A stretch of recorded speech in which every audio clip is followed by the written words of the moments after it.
Créé en 1881 par Stanley, Kinshasa, Léopoldville comptait en 1960 entre 400 et 500 000 habitants. 64 ans après l'indépendance de la République démocratique du Congo, Kinshasa compte plus de 15 millions, entre 15 millions voire 20 millions d'habitants. Une croissance exponentielle sur le plan démographique qui est non sans conséquence.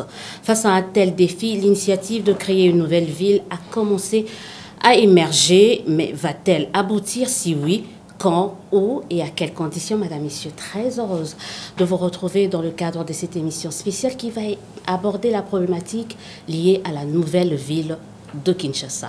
Pour parler de cette question, de ce sujet, j'ai le plaisir de recevoir un homme, la plaque tournante de ce projet, Thierry Katembre. Bonjour et bienvenue. Bonjour madame. Alors, c'est la première fois, la première sortie. On va essayer de parler de ce projet. Beaucoup n'y croient pas, mais on va essayer de voir est-ce qu'il y a les raisons d'y croire au regard de certaines mésaventures vécues par d'autres projets précédemment présentés auprès du grand public. Mais pour vous interroger, je ne serai pas seule. Je serai avec un confrère, un excellent confrère, Osé Manzanza de Top Congo FM. Bonjour et bienvenue à toi, Osé. Bonjour Élisée Odia, bonjour à ceux qui nous suivent en images, mais également en FM, à la radio. Bonjour à monsieur également Thierry, qui est avec nous ici au plateau. Bonjour monsieur Osé. Et pendant toute cette émission, moi je vous laisserai le soin de présenter une autre personne qui est avec nous sur ce plateau et vous allez nous dire de qui il s'agit et quel sera son rôle dans ce projet lié à l'érection d'une nouvelle ville en République démocratique du Congo. Mais avant tout, on commence par parler de vous. Qui est Thierry Katembre?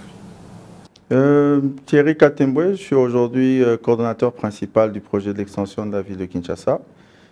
C'est une charge énorme, importante. Je suis ingénieur en construction de formation avec quelques MBA en finance et en développement.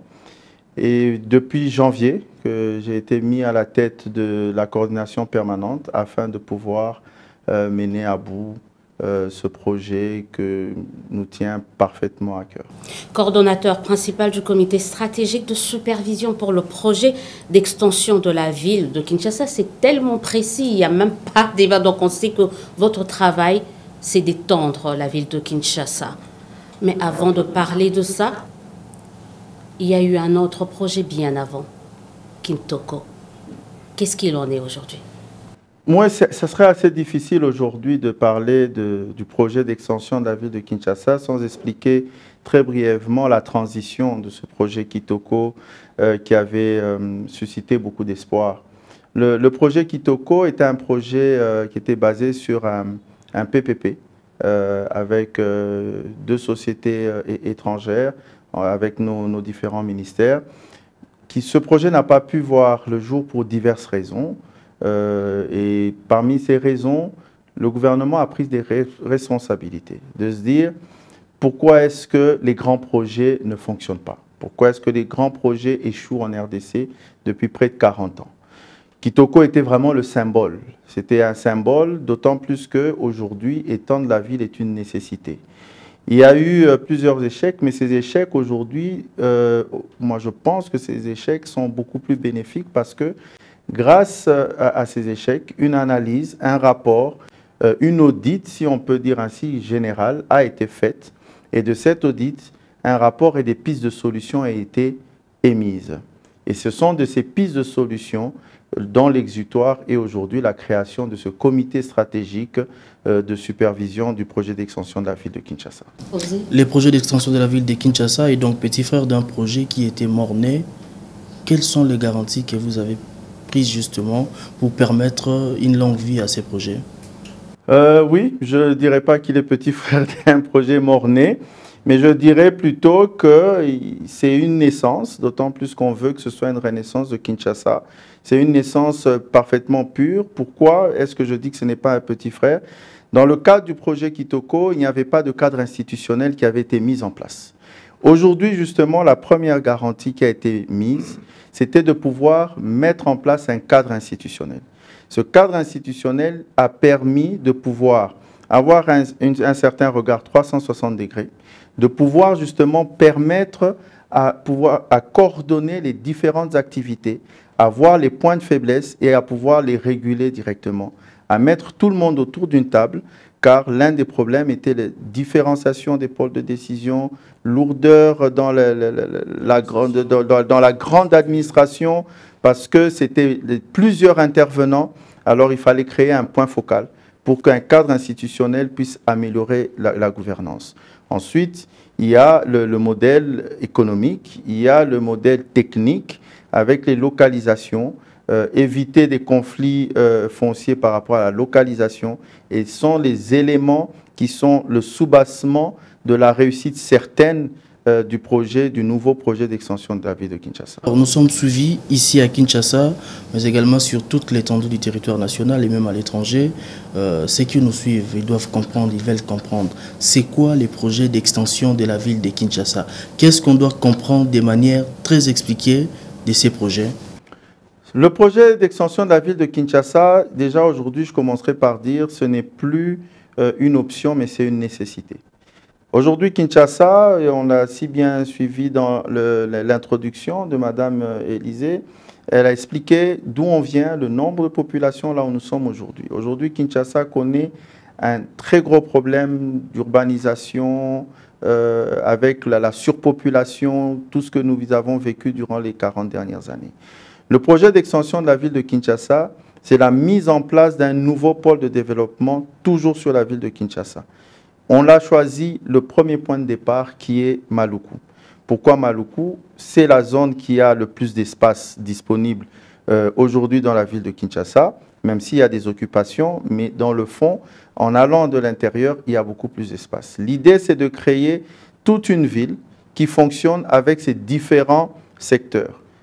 Créer une ville moderne afin de pouvoir permettre justement le déplacement petit à petit des populations et de certaines institutions, ce qui permettra de pouvoir réparer ce qui peut être réparé sur l'ancienne ville et donc créer un certain équilibre. L'idée de la ville est une ville moderne qui pourra justement accueillir une ville intelligente, une ville résiliente. Pourquoi est-ce que j'insiste sur la ville résiliente? Parce qu'on veut une ville qui produit. Ce n'est pas un dortoir qu'on est en train de créer. C'est pour ça que dans le master plan, dans le plan de développement de cette ville, on a prévu une zone industrielle qui est quasiment l'un des pôles les plus importants. On a prévu une base logistique, une zone agro-pastorale, ainsi que la zone verte pour essayer de consacrer l'écologie. D'autant plus qu'on voit bien le manque d'espaces verts et pour finir, les espaces urbains aménagés. Thierry Katemboué, là vous parlez, mais moi on va continuer la discussion autour de cette nouvelle ville parce que j'avoue que beaucoup hésitent, beaucoup n'y croient pas. On suit une petite vidéo qui présente cette nouvelle ville que vous avez dénommée Kinshasa Kiamona. On va essayer de comprendre pourquoi on est parti de Kintoko, maintenant c'est Kinshasa Kiamona, on va essayer de comprendre pourquoi, mais bien avant, on demande aux téléspectateurs de suivre cette vidéo par rapport à la présentation de cette nouvelle ville qui va bientôt se construire.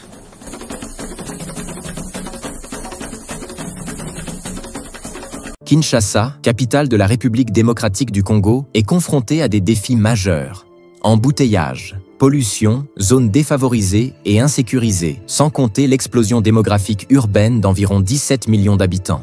La mégapole Kinshasa est plongée dans une réalité sombre. Le projet de l'extension de la ville de Kinshasa va créer une nouvelle ville intelligente, écologique, résiliente et moderne. Kinshasa Kiamona. Il marque la renaissance de Kinshasa en lui redonnant son éclat. Ce projet ambitieux impacte 50% du territoire national grâce à son hub logistique multimodal, sa cité industrielle de 2500 hectares et son fort potentiel de création d'emplois, notamment par le développement d'entreprises privées et de start-up innovantes. Il s'agit d'un programme gouvernemental soutenu par des PPP, des investissements privés et institutionnels, et divers promoteurs. Kinshasa Kiamona transformera la ville, apportant des solutions innovantes en matière de transport, d'énergie et d'infrastructures. Il est prévu de mettre en place un pôle de développement intégré, viable et dynamique, comprenant des cités résidentielles sécurisées et intégrées, un quartier d'affaires et d'investissement, des quartiers de trading, des malls, un système de transport de masse multimodal, voies routières, maritimes et ferroviaires, une zone agricole urbaine, des espaces écologiques et touristiques, des espaces religieux et universitaires, ainsi que des centres de recherche scientifique. Ce projet d'agrandissement de la ville de Kinshasa englobe les 3 engagements et 2 initiatives prioritaires du programme gouvernemental de son Excellence, Monsieur le Président de la République démocratique du Congo, Félix Antoine Tshisekedi Tshilombo. Désormais, Kinshasa sera à nouveau surnommée Kinshasa la Belle. Par le décret numéro 2335, le gouvernement de la République démocratique du Congo a mis en place un comité stratégique de supervision du projet d'extension de la ville de Kinshasa, CSSPFVK, pour réaliser ce méga-projet.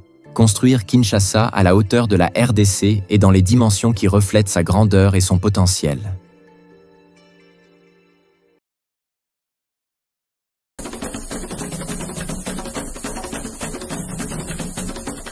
Là, on vient de voir les images, vous venez de parler, c'est encore au niveau, c'est une illusion quand même. Est-ce que c'est réel? Je vais vous surprendre, comme on a surpris nombreux. Ce n'est plus du tout une illusion, c'est plus que réel aujourd'hui. Plus que cela ne l'a jamais été, je crois, d'ailleurs auparavant. On est parti, comme je l'ai dit tantôt, de ce cadre institutionnel qui travaille déjà depuis plusieurs mois, qui est parti sur des bases légales, ainsi que sur un plan clairement défini. Et ce plan clairement défini est parti de l'étude géospatiale du site, qui a défini comment est-ce qu'on devait repartir par rapport aux zones habitables, aux zones non habitables, ainsi qu'au positionnement du fleuve, aux différents aspects techniques qui ont été déjà pris en compte. Pourquoi ce n'est pas une illusion? Parce que justement, on s'est mis directement à travailler avec différents partenaires. L'avantage que nous avons eu aussi, c'est que nous n'avons pas contacté des partenaires méconnus, mais on s'est fait accompagner des partenaires qui ont déjà de l'expertise. On parlera de cet aspect-là de partenaires parce que ça fait souvent défaut quand même dans nos différents projets. Et souvent, on nous emmène des partenaires qui ne sont pas fiables. Mais on voulait quand même revenir aussi parce que tout à l'heure, je parlais de la dénomination de cette nouvelle ville, Kinshasa Kiamona. Pourquoi? Kinshasa Kiamona parce que c'est une expression pour dire la renaissance de Kinshasa. On veut dire, vous allez voir la renaissance de Kinshasa. Et c'est ça l'objectif aujourd'hui. C'est qu'on veut que Kinshasa renaisse à partir de cette nouvelle ville et pouvoir changer complètement l'image qui est le miroir de la capitale de la République démocratique du Congo. Donc, j'insiste, ce n'est pas une illusion aujourd'hui. On a avancé justement sur la conception, sur les voies de communication, sur les différents transports de masse, sur les concepts à mettre en place et sur le fait que cette ville devrait être résiliente, donc productive, ce qui rend encore plus sûr la réalisation de ce projet. Et puis on rappelle quand même à ceux qui nous suivent qu'il ne s'agit pas de la construction d'une cité, mais d'une ville, et avec toutes les implications liées carrément à la construction d'une ville. Peut-être ça risque d'être une première fois que certains d'entre nous verront de leurs yeux la construction, l'érection d'une ville. Alors qu'on parle de l'extension de la ville de Kinshasa, l'idée en écoutant cela, j'ai pensé à des projets immobiliers un peu comme on sait qu'on voit ici déjà dans la capitale. Vous parlez d'une ville. J'ai visité par exemple en Chine, à Changshan, une ville construite par Huawei, où vous avez une ville qui vit avec une activité continue qui est vraiment développée. Comment est-ce que vous êtes arrivé à acquérir d'abord les terres qui appartiennent aux chefs coutumiers là-bas dans la commune de Maluku? C'est étendu, les projets vont s'étendre sur combien de kilomètres? Le projet s'étend sur autour de 430 km². Nous avons, comme on vous l'a dit, c'est que dans le cadre officiel, on a eu à travailler avec le ministère des Affaires foncières depuis le début de l'année. C'est ensemble avec le ministère des Affaires foncières que nous avons pu identifier le site, mais avec une parfaite collaboration au quotidien avec les chefs coutumiers sur place. Pour preuve, récemment, on a fait encore plusieurs descentes et c'est toujours cette parfaite collaboration. Donc, cette zone a été identifiée par le ministère des Affaires foncières et a été, je peux dire, certifiée avec les coutumiers et entrée dans un process jusqu'à ce jour. Il ne s'agit pas d'un site à conflit, mais qu'est-ce que vous allez faire sur place concrètement? Qu'est-ce que vous allez faire? Est-ce qu'il ne s'agit pas d'étendre un nouveau quartier des riches dans la partie est de Kinshasa, comme c'est un peu le cas avec tous les projets immobiliers ici dans la partie ouest? Déjà, ce n'est pas un site à conflit, c'est déjà afin de permettre vraiment la matérialisation, puisqu'on dit que vraiment on veut démarrer, et je vous le dis, on veut démarrer en 2024.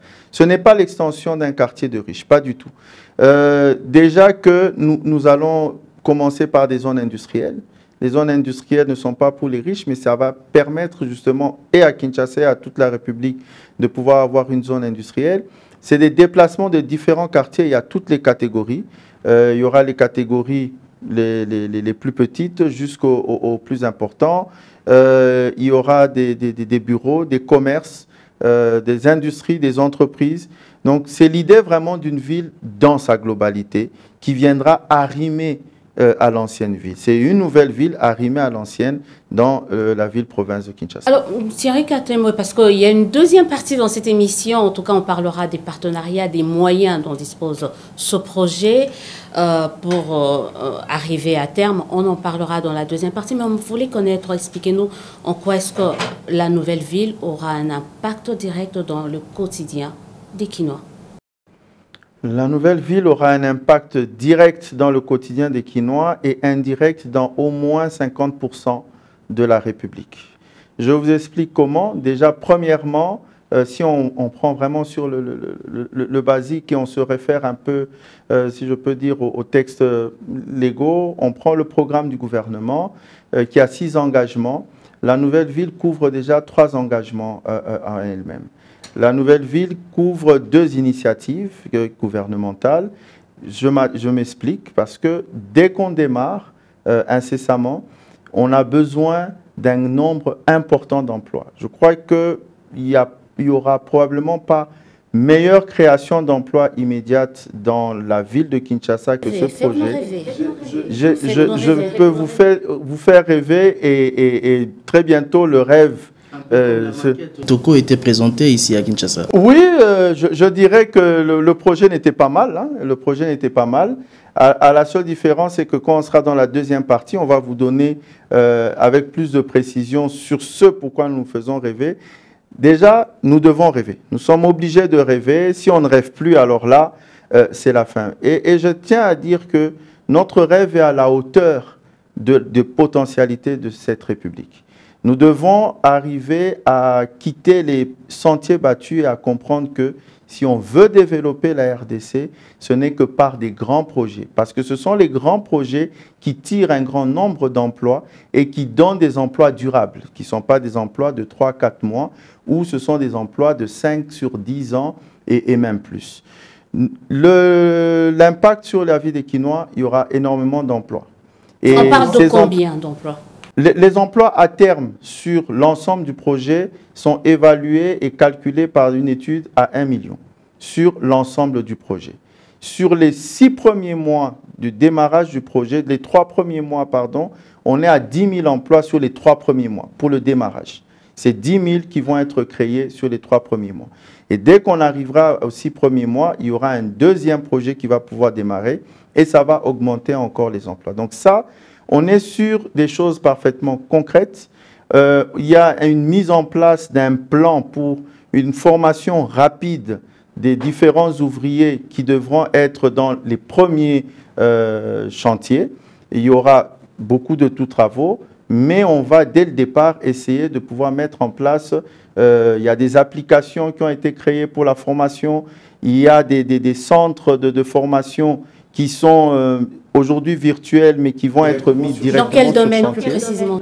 Essentiellement dans les domaines, si je peux dire, de chantier. Donc maçon, ferrailleur, tout ce qui est, je peux dire, accompagnateur des excavatrices, des engins de terrassement, les aides topographes, tous ces métiers de base qui seront dans le démarrage du projet. On a déjà une application qui a été créée et qui fait une formation en ligne avec des centres de formation reconnus au niveau international. Les emplois seront le premier impact pour les Kinois. Le deuxième impact, c'est qu'il y aura à un moment donné un mouvement qui va cesser de se faire vers Gombe, qui va se faire vers Maluku. Parce que beaucoup de jeunes auront tendance à aller vers Maluku pour à la fois se former et espérer avoir un emploi. Non, vous pouvez continuer, oui. Oui, donc ce que je voulais dire, c'est qu'après ça, de façon indirecte, deuxième point, c'est que on va commencer par l'usine du bâtiment. Ça, c'est quelque chose en fait qui est une nécessité. Pourquoi j'insiste? C'est grâce à cette usine du bâtiment que nous allons mettre en place que nous aurons la diminution du coût de construction des maisons à Kinshasa. Puisqu'on va produire tous les matériaux de construction sur place. Il y a 200 usines spécialement pour les matériaux de construction qui seront créées, en sachant que le bâtiment dans son ensemble, c'est à peu près 150 produits. Donc, tous les matériaux de construction pourront être produits sur place et le coût va baisser pour tout le monde, pas seulement pour la nouvelle ville. Voilà un autre impact. La ville de Kinshasa, je rappelle peut-être pour ceux qui nous suivent, c'est près de 10 000 km. Et la commune de Maluku à elle seule prend 80% justement de l'espace de la ville de Kinshasa.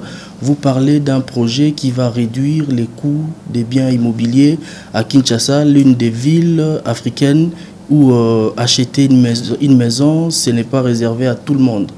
Est-ce que ce projet va permettre de manière concrète à un enseignant, à un militaire, à un vendeur qui évolue dans l'informel, de pouvoir s'acheter une maison? J'aime bien cette partie puisque c'est vraiment l'un des leitmotifs principaux de ce projet. Justement, à deux niveaux, ce projet aura de l'impact pour permettre à tout le monde de se procurer un logement. Premièrement, comme je viens de le dire, grâce à l'usine du bâtiment, à la fabrication des matériaux de construction sur place, on aura déjà une forte diminution des coûts de production ainsi que des coûts de construction des maisons. Donc déjà, ça va diminuer sérieusement sur toute l'étendue de la ville. Deuxièmement, les différents modèles que nous mettons justement sur ce projet, qui sont des modèles basés sur du PPP, qui sont des modèles basés sur de l'investissement, permettent à ce que nous puissions, avec les différents acteurs qui sont déjà impliqués, donner une offre réduite pour tout le monde avec des facilités qui seront sur des paiements échelonnés pour toutes les catégories entre 5, 10, 15 ans selon les cas. On va entamer la partie finance très bientôt, là où les Romains s'empoignèrent. Est-ce que le projet a le moyen? Mais avant, on voulait quand même savoir, là c'est un chapelet des bonnes intentions, mais on rappelle, il n'y a toujours pas la première pioche. Là, on est en train de parler, on va construire, mais la première pioche, elle n'a toujours pas eu lieu. Oui, la première pioche, on y tient et je suis persuadé qu'elle se fera pour cette année 2024. Avant la fin de l'année, la première pioche va se faire. Elle va commencer par un projet, même si nous en avons déjà 4 qui sont prêts à démarrer. Mais on va d'abord se focaliser sur un premier avant la fin de l'année 2024. On sont confiants, on sont déterminés, on sont engagés, mais est-ce que vous avez l'argent? La première chose, je pense que la plus importante dans ce type de projet, c'est exactement ce que vous venez de dire. C'est la détermination, y croire, parce que je pense que notre pays a quand même les potentialités de le faire. Si les autres l'ont fait, je ne vais pas parler des pays en dehors de l'Afrique, en Afrique, plusieurs pays l'ont fait. Au jour d'aujourd'hui, même certains pays qui nous entourent l'ont fait. Je ne pense pas que nous soyons, nous, incapables de le faire. On est très engagés. L'argent ne vient pas directement de nous. C'est, comme je vous l'ai dit, on a mis en place un modèle économique qui est en fait une grosse machine d'opération dans le partenariat public-privé. Et c'est ça qui est vraiment le soubassement du démarrage immédiat et de la réussite. Le gouvernement congolais n'est pas le partenaire principal de ce projet? Ah si, le gouvernement congolais est le propriétaire et partenaire principal. Tous les PPP qui vont se faire sera avec le gouvernement congolais.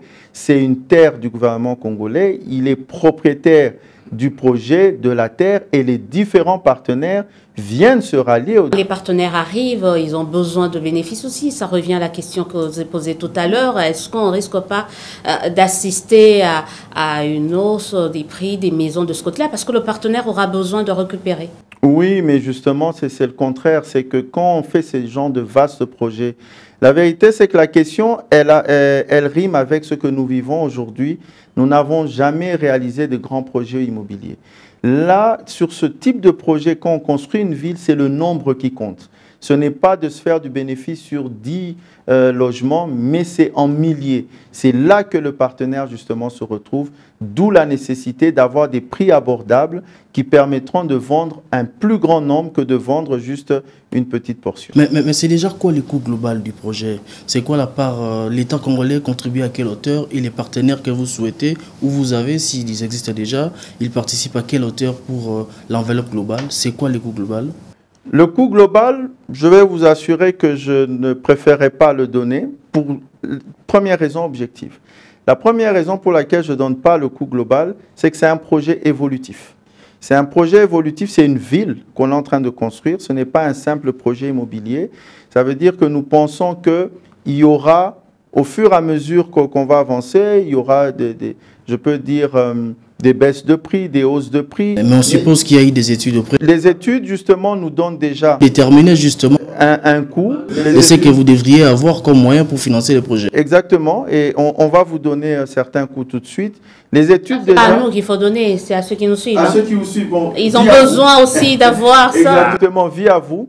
En fait, c'est que je voulais d'abord insister pour dire que nous ne faisons pas un focus sur le coût, mais un focus sur les différentes étapes du projet. C'est ça, en fait, qui est le plus important. Les différentes étapes feront qu'à partir de l'instant où la ville se met commence à démarrer, il y a des investissements dont nous n'aurons même plus besoin, nous, d'aller les chercher parce que ça va se faire de soi. C'est un peu comme dans la ville de Kinshasa aujourd'hui. Les autorités n'ont pas besoin d'aller chercher tous les promoteurs qui sont là. Ils viennent, mais le plus important pour nous, c'est que nous mettons en place un cadre.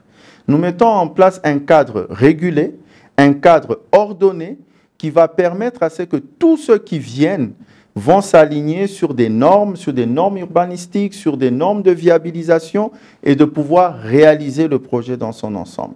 C'est pour ça que nous, on est des régulateurs, on est des précurseurs afin de permettre à ce que ça se fasse. Maintenant, on peut donner des coûts. Il y a différents coûts. Pourquoi je dis qu'il y a différents coûts? Parce qu'au jour d'aujourd'hui, nous nous sommes focalisés sur des opérations qui pouvaient d'abord démarrer en 2024. Et là, on a eu 5 projets sur lesquels on a travaillé et 4 sont arrivés à maturation pour pouvoir démarrer en 2024. Et ces différents projets sont ceux dont nous pouvons parler. On a déjà des coûts précis qui sont annoncés, officiels et disponibles pour la réalisation. Dites-nous-en un peu plus, quels sont ces projets, je vous donne le premier projet par lequel nous allons démarrer, c'est la cité industrielle. La cité industrielle, pourquoi nous l'avons appelée cité industrielle? Parce qu'elle a 3 composantes. Elle a les 8 parcs industriels, elle a une énorme base vie qui va accueillir plusieurs ouvriers et un centre de négoce avec tout ce qui est trade center, centre d'échange. C'est l'un des plus grands projets dans la nouvelle ville. Ce projet est évalué à 8 milliards de dollars avec près de 1100 usines qui vont être mises en place dans cette site industrielle. On avait l'habitude de dire encore des millions, mais là, on doit dire encore des milliards. On parle des finances publiques, des moyens de l'État qui vont être mis en contribution. C'est quoi les mécanismes de contrôle de gestion mis en place pour assurer, permettez la tautologie, la meilleure gestion des finances des contribuables congolais qui seront injectés aux côtés de ces partenaires dans l'exécution de ces projets?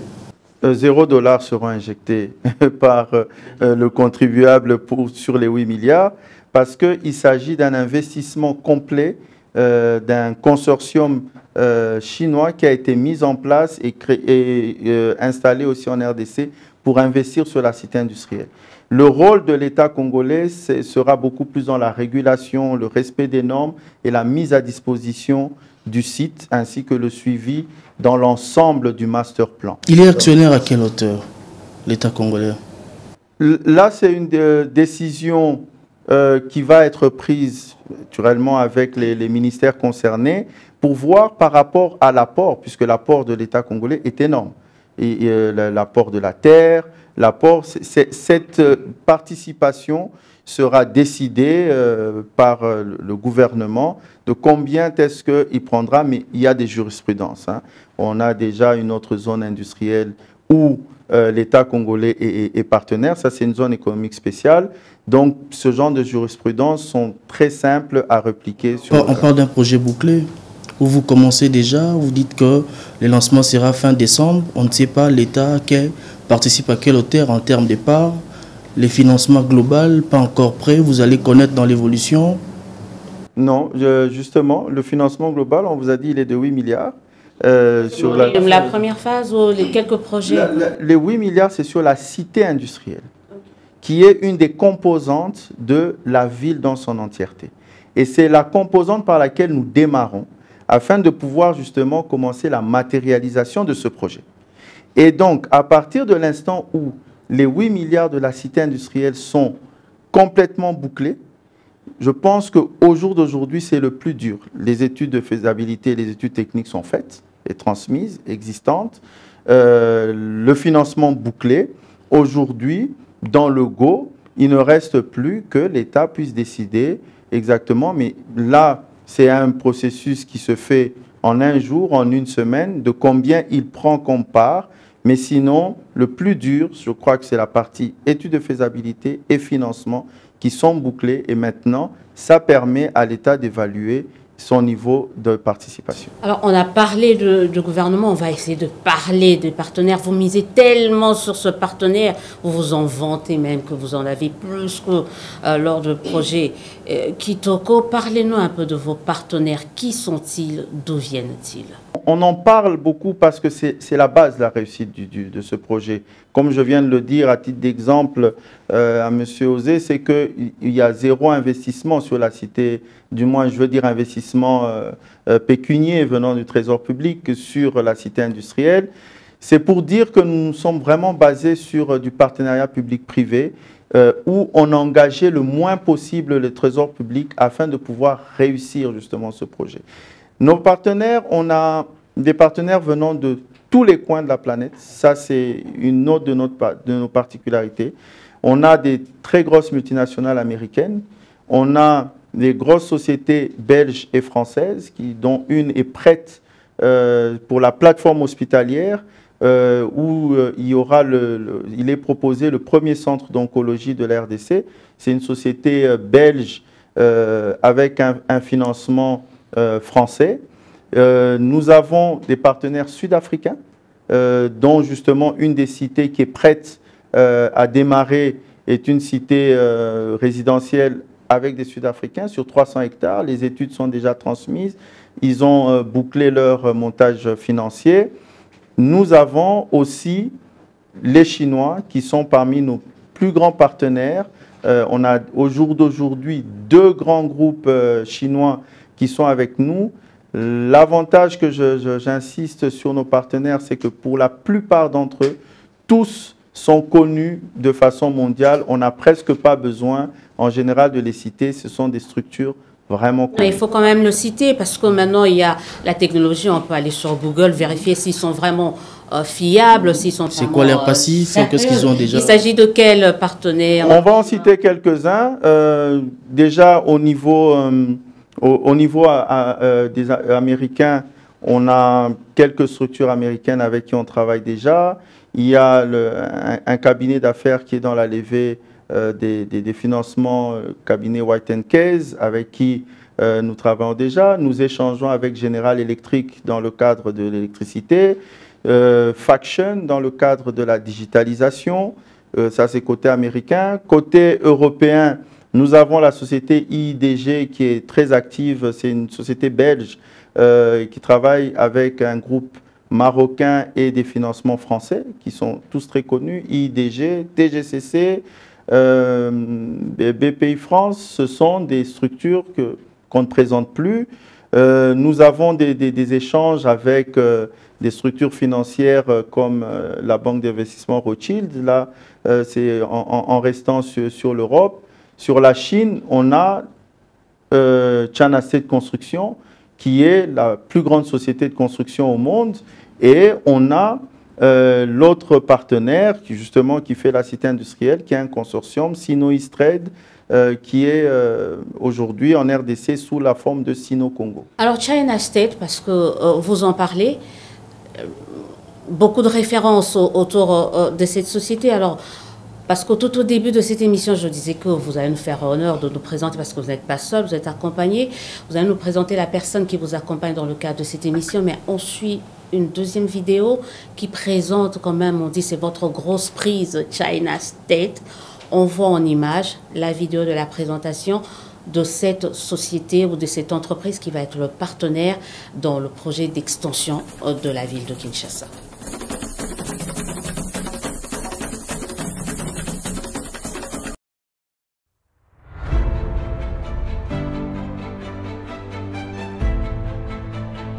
Imaginez un monde où les bâtiments font plus que simplement nous abriter.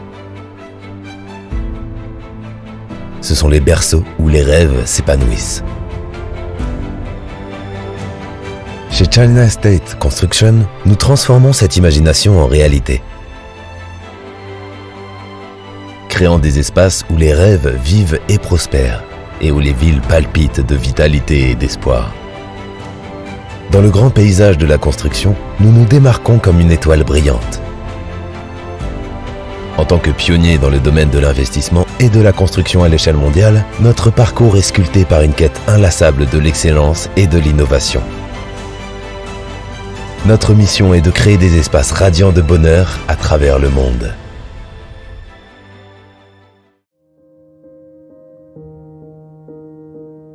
Notre parcours dans la sous-traitance internationale a commencé en 1979.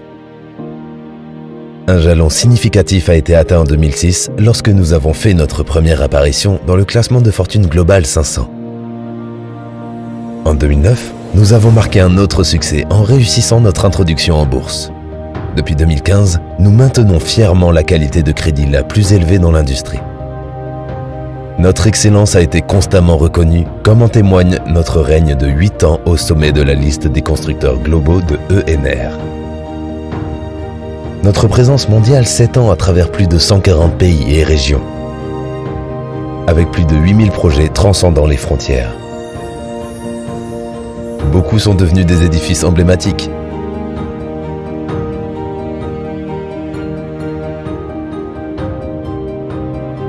Des symboles de fierté locale, voire imprimés sur les monnaies courantes. Nous possédons et exploitons 8 entreprises cotées en bourse, 3 centres nationaux de R&D et 42 filiales. Avec un effectif impressionnant de 380 000 employés, nous créons plus de 3,1 millions d'emplois à travers le monde chaque année.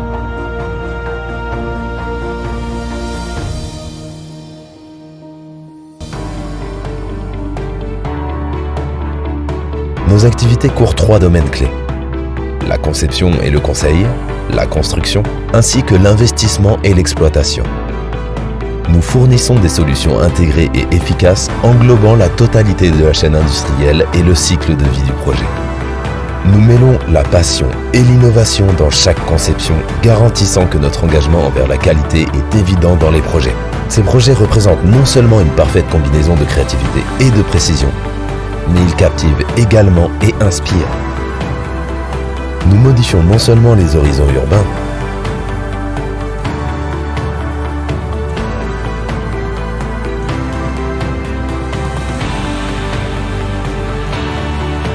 mais nous élargissons également les espaces de bonheur pour chaque famille et pour chaque individu.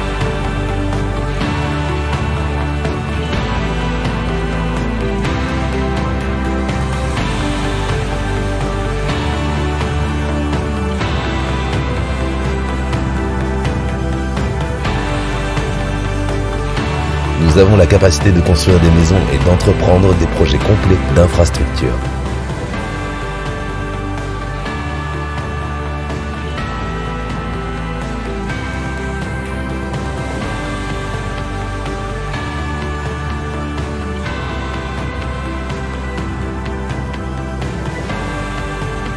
En tant que première entreprise d'investissement, de développement et de concession en Chine, nous élevons les normes de vie, améliorons les expériences urbaines et rendons les villes plus habitables.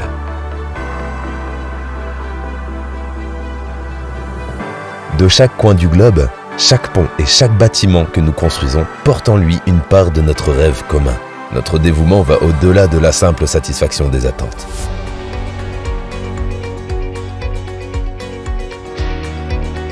L'innovation est dans notre ADN. En tant que pionniers de l'industrie, nous relevons les défis de la transformation à faible empreinte carbone, de la révolution numérique et de la construction accélérée. Notre innovation dépasse le domaine technologique. Elle englobe également l'exploration continue des possibilités futures en matière de construction.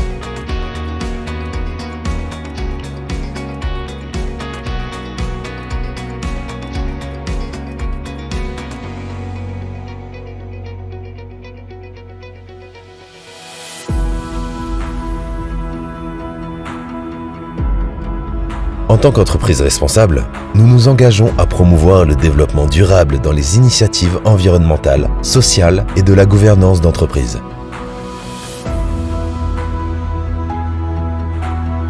Nous comprenons profondément que la Terre est notre maison commune. Nous sommes à la pointe de la construction verte, participant activement à la restauration écologique et au traitement des eaux usées.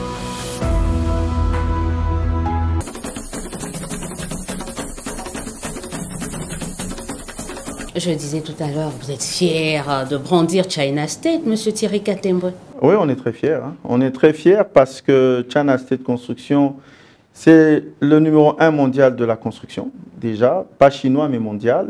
Donc c'est une référence. Et puis, ils nous ont fait honneur sur cette signature en marge du forum Chine-RDC en septembre. C'est pour nous une très grande prise et aussi leur expérience. Ils ont participé récemment et ils continuent sur l'autre nouvelle ville, la capitale du Caire, en Égypte. Ils ont contribué à la construction en Côte d'Ivoire. Ils sont très installés. Et puis, historiquement, dans une autre version de la société, China State, c'est eux qui ont construit le Palais du Peuple et le Stade des Martyrs avant qu'elle redevienne sous cette nouvelle forme. Donc pour nous, c'est une prise très importante parce qu'on est en train de mettre en place une énorme collaboration avec eux. Une société qui a donc une relation historique avec la RDC. Vous avez d'ailleurs rappelé les anciennes réalisations, Stade des Martyrs, Palais du Peuple. C'est la même société qui exécute également les côtés industriels qui démarrent d'ici là, comme vous avez dit? Non, ce n'est pas la même société. China State sera beaucoup plus sur la partie administrative. La cité industrielle est réalisée par sa maison mère Sino East Trade et qui a été créée ici en RDC comme Sino Congo Development. C'est avec eux que nous allons démarrer ce projet et qui réalise la cité industrielle. Et le représentant est avec vous. Présentez-nous la personne qui vous accompagne pour les quelques minutes restantes. C'est très important pour nous de présenter M. Wang Chuzun, qui est le chairman du consortium qui a été mis en place ici. Il est présent ici parce que nous sommes en train de cheminer vers le démarrage.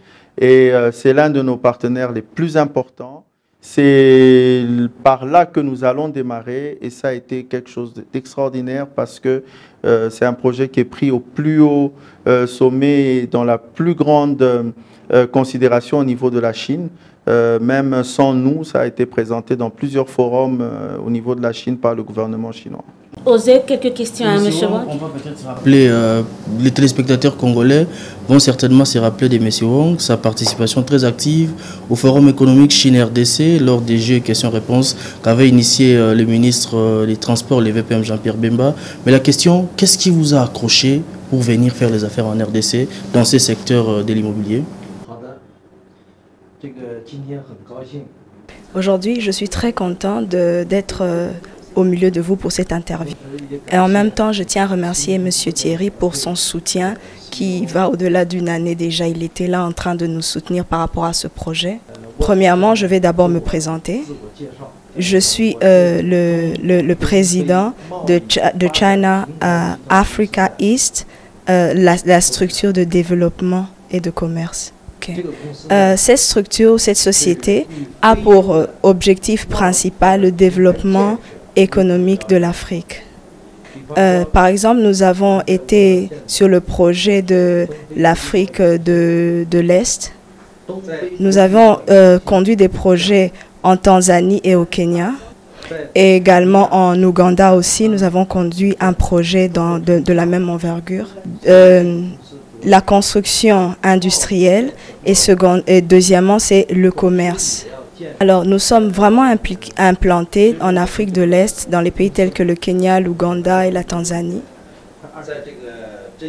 Alors, par rapport au projet relatif à la construction, au commerce, nous avons de l'expérience, nous avons de la technicité et nous avons une très longue histoire. Par rapport à la structure, nous avons premièrement la construction, le volet construction. Ok. Deuxièmement, le développement des marchés, l'immobilier. Alors en Chine, nous avons 4 grands partenaires de production de tout ce qui est matériaux de construction, de la fondation à la toiture. Voilà en quelques mots ce que je peux dire par rapport à notre société. Alors, on comprend que c'est une société qui a de l'expérience, qui est installée depuis plus de 20 ans en Afrique, en RDC depuis quelques années, avec les projets qui vont naître. Monsieur Thierry, jusqu'où vous comptez aller avec eux? Vous parlez de la première phase qu'ils doivent exécuter, les côtés industriels. Est-ce que vous comptez étendre votre collaboration avec les premiers partenaires dans d'autres...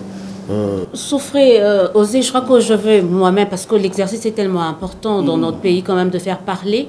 On a vu beaucoup de gens nous présenter des partenaires, en tout cas de manière assez illusoire comme ça. Là, on a l'opportunité d'avoir un des partenaires parce que nous sommes dans une période où et les images et les paroles restent. Parce que dans 2 ans, dans une année, on vous dira, Monsieur Thierry, vous nous avez emmené un partenaire. Je l'ai continué d'abord avec ce partenaire. Et le partenaire, on se dit, il est important, il est impliqué dans... Ils sont impliqués dans la partie Est d'Afrique. Aujourd'hui, pourquoi Kinshasa? Pourquoi la République démocratique du Congo? Et autant pour moi, tout à l'heure, j'ai dit que la traduction se faisait de français en anglais. Non, c'est plutôt du français en mandarin. Alors, on suit la traduction. Pourquoi Kinshasa aujourd'hui? Et pourquoi avoir voulu aujourd'hui miser sur la République démocratique du Congo et surtout sur Kinshasa? Alors, je vais maintenant vous expliquer pourquoi Kinshasa. Au fait, ils ne sont pas venus à Kinshasa aujourd'hui. C'est-à-dire, avant, ils ont eu des relations avec le pays, mais c'était dans un autre domaine. Alors, quand lui-même, personnellement, il a eu l'occasion d'arriver à Kinshasa il y a plusieurs années de cela, il a remarqué certains éléments. Par exemple, qu'il y avait une grande population, les prix des appartements de l'immobilier étaient très, très élevés. Alors ça lui a donné matière à réflexion. En arrivant, il a constaté justement que les prix des maisons à Kinshasa, comparés aux autres pays, étaient vraiment très élevés, qu'il existait des sociétés de construction, mais la technicité n'y était vraiment pas. Et lorsqu'il a eu à rencontrer, à discuter avec certains de partenaires avec qui ils étaient dans les affaires, ils leur ont présenté le projet d'extension des villes. Et c'est de là que l'initiative est partie, puisque le projet a été bien reçu, il était favorable et c'est de là que tout est parti. Alors, Monsieur Wang, on va suivre votre entreprise de près, parce que c'est un projet qui tient tellement que les Quinois veulent porter à cœur. Qu'est-ce qui nous dit que vous n'allez pas nous lâcher? Quand je dis nous, moi je suis quinoise, Osée est quinois, on est presque tous ici quinoises. Qu'est-ce qui nous dit que vous, sinon, cette société, cette entreprise, vous n'allez pas lâcher les Quinois? Alors, par rapport aux différentes vidéos qu'on nous a envoyées, qu'on nous a partagées, nous pouvions déjà voir combien la société a vraiment pris le temps de travailler sur ce projet, d'autant plus qu'ils sont conscients des conditions dans lesquelles le projet devrait se réaliser, de la situation de la population, et ils garantissent vraiment que c'est quelque chose qui les tient personnellement à cœur. Par rapport à ce projet de la zone économique, de ce partenariat Congo et Chine, alors par rapport à la superficie, c'est parmi les plus grandes superficies sur lesquelles ils aient eu à travailler. Alors ce travail, rien que le travail, en dehors du travail de planification, mais celui du design, a impliqué 8 designers de haut de gamme, des connaisseurs. Premièrement, il y a eu des producteurs de contenu de vidéo. Ok. Alors ce projet a mobilisé des très grands experts, que ce soit en recyclage, que ce soit en matériel en bois et autres matériaux de construction, pour donner justement un rendu, un travail vraiment de qualité. Alors, pour chacun de ces experts, dans le travail justement de planification par rapport à ce projet, ils ont eu à travailler chacun sur des espaces de, je crois, de 7 96 320 mètres carrés. Ils veulent vraiment apporter, ils sont sérieux dans la démarche, ils veulent apporter des solutions, ils veulent accompagner la ville de Kinshasa par rapport à ça. Alors moi, vous allez insister à un moment de télé parce qu'on va dire Feichang Nganxie Wang Xiangshan. Donc ça veut dire merci beaucoup Monsieur Wang, c'est un moment magique de la télé. J'ai parlé le mandarin. Donc on va continuer ces discussions. C'était important quand même d'essayer de... Okay. Il veut continuer avec son rapport, il n'a pas encore terminé. On aura le temps, c'est la télé, on va revenir parce que ce projet, on le suivra pas à pas pour le bonheur des Quinois et on reviendra encore vers M. Wang pour essayer de parler de ce projet. En tout cas, c'est...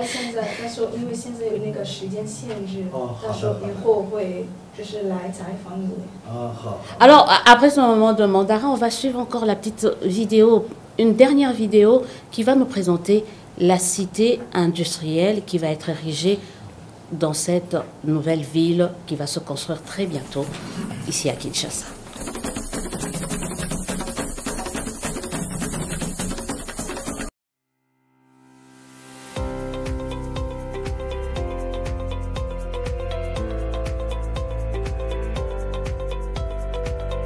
Sur le vaste continent africain, la République démocratique du Congo ressemble à une perle étincelante. Au cœur de l'Afrique, c'est un pays privilégié. En reliant tous les côtés de ce continent, elle devient une plaque tournante du commerce international. Elle est riche en minéraux et a un long littoral. C'est le don de la nature. Elle construit un pont entre les pays enclavés et le commerce maritime. Ces dernières années, avec la promotion de l'initiative de la ceinture et la route, la Chine et la RDC s'engagent à approfondir leur amitié. De plus en plus d'entreprises chinoises se rendent à la RDC pour investir. La cité industrielle sino-congolaise se développe tranquillement sur cette terre fertile. Elle attire l'attention du monde entier. La cité industrielle sino-congolaise est située dans la métropole Kinshasa-Kiamona, sur la rive la plus peuplée du fleuve Congo. Elle se trouve à 35 km de l'aéroport, à 55 km des vieux quartiers de Kinshasa et à 3,5 km du corridor de transmission à haute tension. L'infrastructure et le soutien à la construction sont bien équipés. Le plan de la zone est de plus de 75 km², dont le parc industriel couvre une superficie de 55 km². Les zones d'habitation, 20 km². C'est un terrain d'investissement adapté à la production et à la vie quotidienne. Le parc industriel a un investissement d'environ 8 milliards de dollars. On divise et construit le parc industriel alimentaire, le parc industriel du textile léger, le parc industriel des matériaux de construction, le parc industriel des produits forestiers, le parc industriel de la fabrication électromécanique, le parc industriel de la science et de la technologie électronique et le parc industriel du recyclage. Après l'achèvement du projet, il peut accueillir des milliers d'entreprises qui procèdent des sections industrielles modernes d'une certaine échelle et de soutien aux petites entreprises et micro-entreprises, ce qui peut donner 100 000 à 200 000 offres d'emploi et peut créer une valeur de plus de 10 milliards de dollars chaque année. En tant qu'un soutien important de la cité industrielle, les zones d'habitation disposent de logements, d'écoles, d'hôpitaux, de centres commerciaux, etc., qui répondent aux besoins de la vie quotidienne et forment des fonctions parfaites dans cette petite ville industrielle qui se suffit à elle-même, afin d'améliorer l'attractivité de la zone pour le capital international et la capacité de production internationale. Le gouvernement de la RDC a formulé des mesures pour aider au développement des entreprises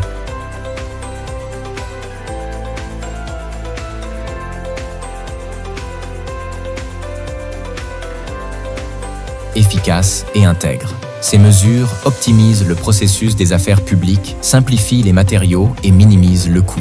Passer à l'action sans tarder. Le gouvernement de la RDC fournit au développement les politiques industrielles les plus parfaites. Il maximise le bénéfice des entreprises. Le développement et la croissance des entreprises ne sont pas séparés de la sécurité à long terme de la société. Cette cité industrielle sino-congolaise est située en République démocratique du Congo et même l'une des régions avec la meilleure situation de sécurité. Ici, la situation de sécurité sociale est bonne. Les gens sont amicaux. Il est très approprié pour le développement de projets urbains industriels à grande échelle. Afin d'assurer la sécurité de la production et le développement à long terme, la cité industrielle établit un système matériel d'alerte anticipée et de prévention. Mettre en œuvre la sécurité de la cité industrielle, la sécurité de l'entreprise, dans cette terre d'investissement pleine de vitalité, la cité industrielle sino-congolaise invite les partenaires mondiaux à travailler avec une attitude ouverte, un esprit d'innovation, tout ensemble. Envisageant l'avenir avec un esprit généreux, nous croyons fermement que sous l'initiative de la ceinture et la route, et les efforts conjoints des deux parties, la cité industrielle deviendra un nouveau moteur de prospérité économique en Afrique et apportera une nouvelle force et plus grande au développement du continent africain.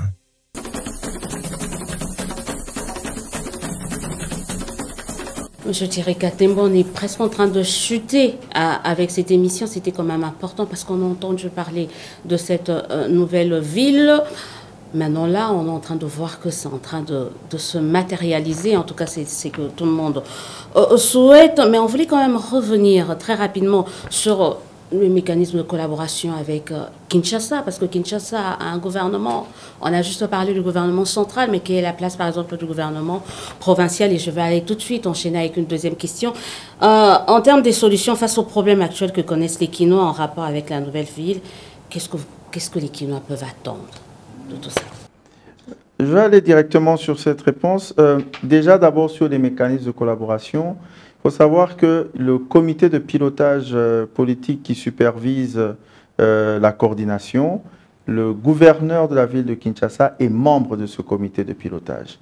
Ensuite, les délégués, les experts qui sont mis à disposition de la coordination, il y a des délégués de la ville de Kinshasa. Donc, c'est vrai que c'est un projet du gouvernement central, mais avec une forte participation dans le cadre de la collaboration avec le gouvernorat ou le gouverneur de la ville-province de Kinshasa. Maintenant, quelle est sa place que je vais rajouter avec les problèmes? Il vous souviendra que lors de la présentation du programme de monsieur le gouverneur, il avait été prévu au point numéro 1, si je ne me trompe, l'érection d'une nouvelle ville. C'était déjà partie intégrante dans son programme. Ce qui fait que, avec le gouvernement provincial actuel, il y a une interaction parfaite, dans le sens où ça fait partie de leur programme. Donc, c'est un accompagnement essentiel pour nous, parce que c'est sur des terres quinoises, c'est des membres du comité de pilotage, et en plus, ça fait partie de leur programme. Donc, sur ce point-là, tout est en parfaite synchronisation de ce côté-là. Oui, il y a une réalité. La réalité est une conséquence, pas d'un jour, mais c'est une conséquence des 40, 50 dernières années qui font qu'aujourd'hui, il y a des embouteillages monstres, il y a des inondations, il y a un gros problème. On voit des câbles électriques qui peuvent tuer à tout moment. Tous ces gros problèmes, justement, font partie des hypothèses qui ont été mises en compte pour pouvoir décider de faire cette extension de la ville de Kinshasa. À deux niveaux, on est sûr que ça va avoir un impact positif. C'est que déjà, en mettant en place des voies de communication, de liaison avec la nouvelle ville, en créant des nouveaux pôles d'activité, rien que déjà pour les jeunes qui vont commencer à remonter plus vers Maluku que venir vers Gombe, on pense que directement, il y aura déjà un impact qui va se jouer. Au niveau de tout ce qui est urbanisation, je ne peux pas faire un programme du gouverneur ou gouvernemental, mais ce qui est sûr, c'est qu'à côté de toutes les autres actions qui sont faites, dès l'instant où on commence à déplacer de façon cordiale une partie des populations, ça laissera plus de possibilités aujourd'hui de refaire de l'urbanisation. Il faut quand même savoir que aujourd'hui, s'il fallait investir dans l'urbanisation avec tout ce que ça allait demander comme casser et ceci, cela, ça serait très compliqué. l'extension de la ville de Kinshasa est la meilleure option qui s'offre pour pouvoir réhabiliter l'ancien Kinshasa. Rassurez-nous que vous avez déjà réglé le problème d'indemnisation. Tout a été réglé, il n'y aura pas de problème, les gens qui vont être délocalisés. L'un des avantages justement que nous avons essayé, ça a été au maximum d'éviter les zones habitées. Ça, c'est vraiment l'une des choses importantes que nous avons essayé de faire. Et par contre, il y a certaines présences non physiques, hein, mais peut-être sur des papiers ou des plaques, essentiellement sur des fermes. Nous avons une zone agro-pastorale qui est adéquate techniquement à peut-être là où ils sont. Ils y seront installés peut-être en leur donnant 2 fois ce qu'ils ont, mais il n'y a pas de façon formelle, brutale, des délocalisations ou des indemnisations de population parce que la zone sur laquelle nous démarrons, la zone sur laquelle nous avons fait des études est quasi vide. Il y a à peine 2% de population que nous n'avons pas besoin de déplacer parce que ça sera notre première main-d'œuvre pour le projet. Thierry Katembo, vous allez brasser des milliards. Est-ce que vous êtes à l'abri des politiques? Correctif, je ne vais pas brasser des milliards. Le projet va brasser des milliards parce que ces milliards... À la tête de ce projet, hein. Ces milliards ne passeront pas par nous. Donc, nous pensons que ça sera toute une masse qui va brasser les milliards. La politique dirige tout. Et nous avons un comité de pilotage politique où il y a 14 ministres qui sont membres, dirigés par la primature, il y a le gouverneur, il y a un représentant du cabinet de chef de l'État, le secrétaire général du gouvernement. Le comité de pilotage va gérer la politique. Et il constitue le garde-fou, comme on l'a dit au début. Vous êtes sûr qu'on ne parlera pas de détournement, qu'on ne parlera pas de... il faut qu'on soit sûr. Hein. Je peux en être sûr quasiment à 100%. Déjà, nous sommes un organe technique. Le comité de pilotage va nous gérer politiquement et les mécanismes de PPP mettent à l'abri justement de toutes sortes d'éventualités. Je vais poser peut-être une question à Lingala, je ne sais pas si vous vous sentez à l'aise avec cette langue, mais je vais quand même poser cette question. La commune de Maluku aujourd'hui, c'est une commune qui renaît de ses cendres, une commune autrefois en faillite après...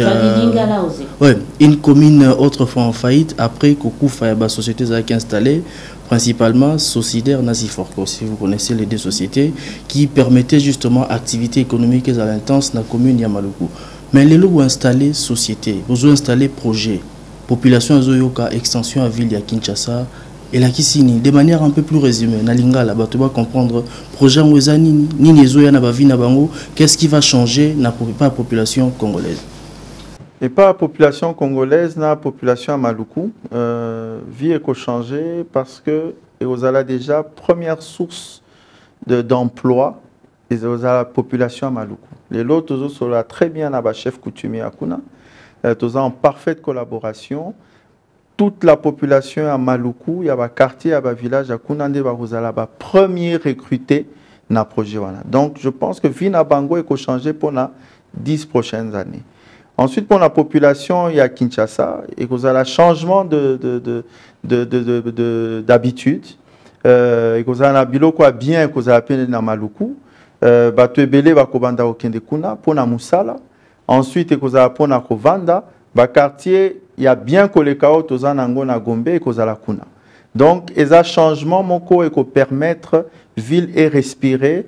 Embouteillage équitable, promiscuité, équitable, accident équitable, pena modalité à transport qui sera de façon meilleure.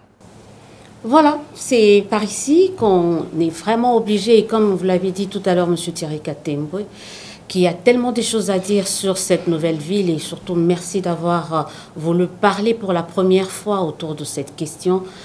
Des spectateurs, auditeurs, retenez 2 noms, Thierry Katembo, mais un autre nom plus important, Kinshasa, Kiamona. La nouvelle ville en construction, vous nous donnez le prochain rendez-vous quand? Le prochain rendez-vous, on vous le donne, je prends le risque, avant la fin de l'année, fin novembre, début décembre, maximum. Voilà, on prend également les téléspectateurs à témoin parce qu'on va revenir pas à pas pour suivre l'évolution des travaux liés à ce projet d'extension de la nouvelle ville de Kinshasa. Merci Thierry Katembwe, merci Monsieur Wang, merci Osé. Merci beaucoup Élisée Odia, merci également à tous ceux qui nous ont suivis en image et en FM. On se dit à décembre et à très bientôt pour la suite de ce projet.